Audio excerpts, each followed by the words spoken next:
have been following me all over this joint. Maybe it's because you walk funny. Then you're a freak for a funny walker.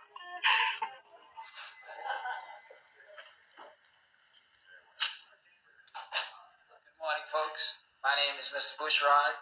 This pretty young lady here is Miss Thomasine. We're here to rob this bank.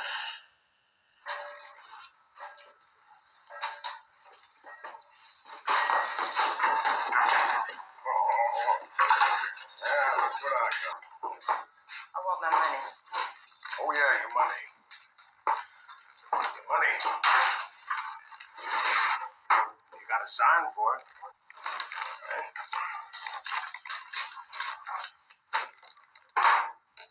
Been doing this long? Long enough. Hey guys, are you familiar with Vonetta McGee? She was a 1970s American actress. Her debut was in the spaghetti western The Great Silence. She later went on to do blaxploitation films such as Hammer, Melinda, Blackula, Detroit 9000, Shaft in Africa, and Thomasine and Bushrod in 1974. She was born Vonetta Lawrence McGee on January 14, 1945, in San Francisco, California. Her father and mother was Lawrence and Alma McGee. She graduated from San Francisco Polytechnic High School in 1962. When she was 17 years old, she was diagnosed with Hodgkin's lymphoma. Her family encouraged her to be a lawyer. She enrolled at San Francisco State University to study pre-law and acted with a group called Aldrich Players West. She became interested in acting through her involvement in Aldrich Players West.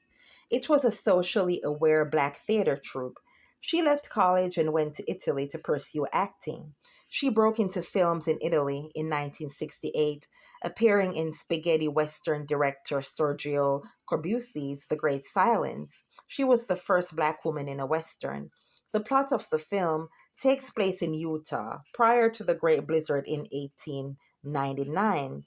It pits a mute gunslinger fighting in the defense of a group of outlaws and a vengeful young widow, Pauline Middleton, played by Vonetta McGee. She hired the mute gunfighter known as Silence to avenge her husband's death at the hands of a ruthless bounty hunter. American studio head Darrell F. Zanuck allegedly called the movie the greatest Western of all time. According to censusofcinema.com, he refused to release it in the US and England. Allegedly because of the pessimistic ending of the film, the US couldn't get a look at the film until it appeared on DVD in 2001. Sidney Poitier spotted her in The Great Silence and secured her roles in 2 US films, Guess Who's Coming to Dinner in 1968 and The Last Man in 1969. He showcased her talent on the cusp of the blaxploitation era. She came back to America and did the films Melinda in 1972 and Hammer in 1972. In just 3 years, she got 5 leading roles in huge black exploitation films, including Detroit 9000, Shaft in Africa, and Blackula. She was the love interest of the vampire Blackula in 1972. She was also considered for the lead role in the 1973 Cleopatra Jones. She starred with her alleged then-boyfriend Max Julien in Thomasine and Bushrod in 1974. Vonetta disliked the term blaxploitation.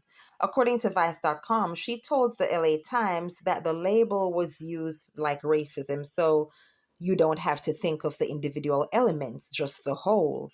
She preferred the term black film genre. The black film genre began to decline in 1975. When the genre became less popular, studios began dropping the films and its stars. She did get other opportunities. She was very talented. Vonetta continued to address industry prejudice.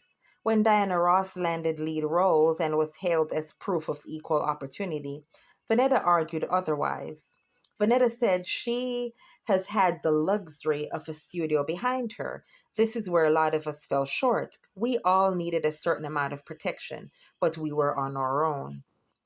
According to Vice.com, she once said that black film is the most valuable art form in pictures since Andy Warhol and Campbell soup cans because of the impact it made on the black community. She did a number of other movies, including Repo Man in 1984 and To Sleep with Anger in 1990. She got married to Carl Lumbly on May 29, 1987. They had a son, Brandon Lumbly, in 1988. After the birth of their son, Vonetta became less active. Vonetta had some health issues in her later years. On July 9, 2010, she died from cardiac arrest. A number of obituaries brought her name back into the headlines.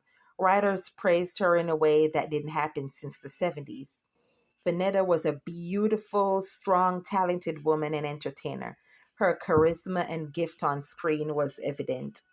And she is not forgotten. Rest in peace, Miss Vonetta McGee.